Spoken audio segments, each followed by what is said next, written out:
Bapak, Ibu, dan saudara sekalian, firman Tuhan akan kita renungkan dari Kisah Para Rasul 13 ayat 14b dan 15 demikian. Pada hari Sabat mereka pergi ke rumah ibadat lalu duduk di situ.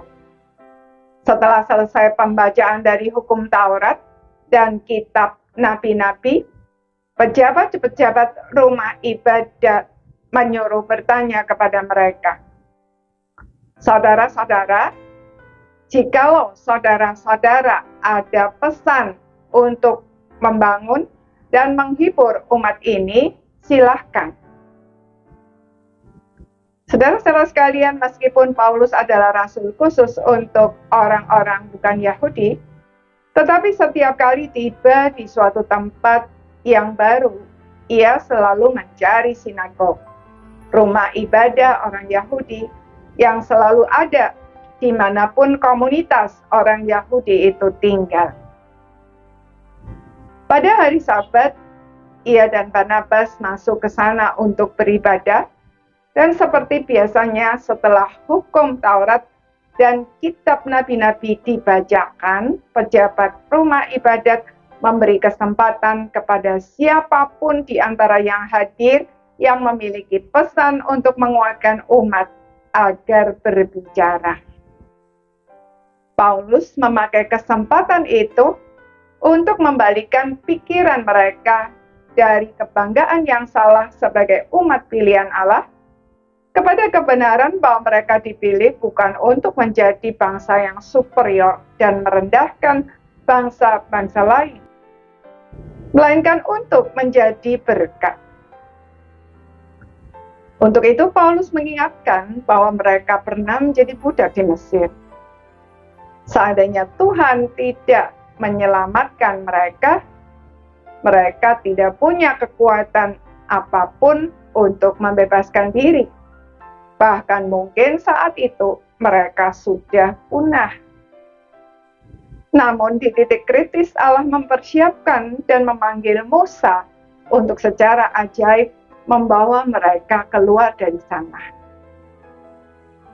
Selain itu dalam perjalanan di padang gurun, karena ketidaktaatan mereka berkali-kali, mereka harus menerima konsekuensi dari ketidaktaatan mereka itu.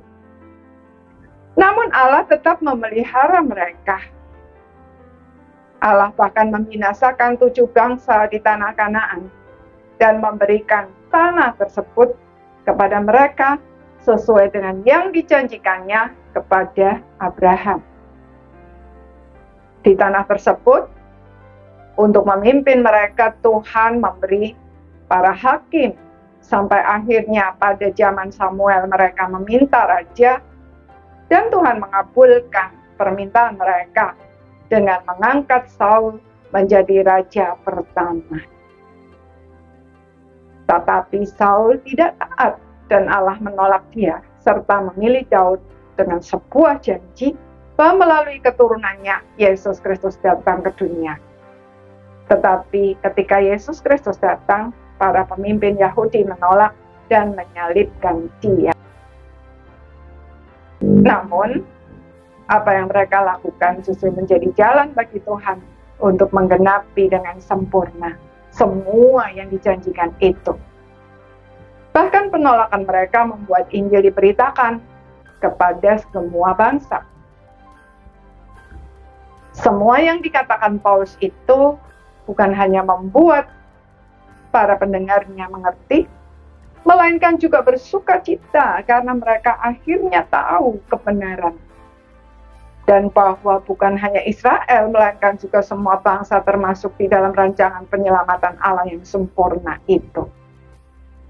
Saudara, seperti Paulus, kita juga diutus untuk memberitakan Injil dan mengajarkan kebenaran kepada semua bangsa.